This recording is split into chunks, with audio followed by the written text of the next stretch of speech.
আসসালামু আলাইকুম। আমি নার্সারিতে গেলে মনে হয় যে সকল গাছই নিয়ে আসি। তো গাছ লাগানোর জায়গা থাকুক বা মাটি থাকুক না থাকুক, মাথায় ওইটা থাকে না। সামনে যা পড়ে তাই নিয়ে আসি। তো গাঁদা গাছ নিয়ে আসার সময় আমার চোখে সূর্যমুখী গাছগুলোও পড়ে, কিন্তু কোনো টব ছিল না, তাই এই ডালিয়া গাছের নিচেই বা ওই ক্যারেটেই বসিয়ে দিয়েছিলাম যাতে একটু বড় হয়।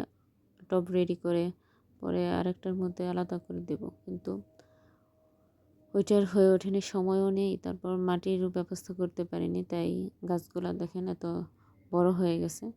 তো এখন আর কি করার, ডালিয়া গাছের ক্ষতি হচ্ছে, তো এগুলাকে অবশ্যই আলাদা করে দিতে হবে, না হলে দেখতেও সুন্দর লাগে না। দেখেন প্রত্যেকটা গাছে কিন্তু কলি এসে পড়েছে, কয়েকদিনের মধ্যে এগুলা ফুটে যাবে।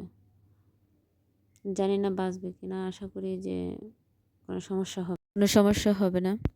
তো আমি এক এক করে সবগুলা গাছ লাগিয়ে দিলাম, মোট 6টার মতো মনে হয় গাছ হবে। তো দেখি হয় কিনা।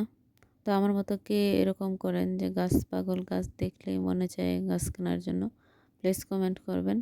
তো আজ এ পর্যন্তই, ধন্যবাদ।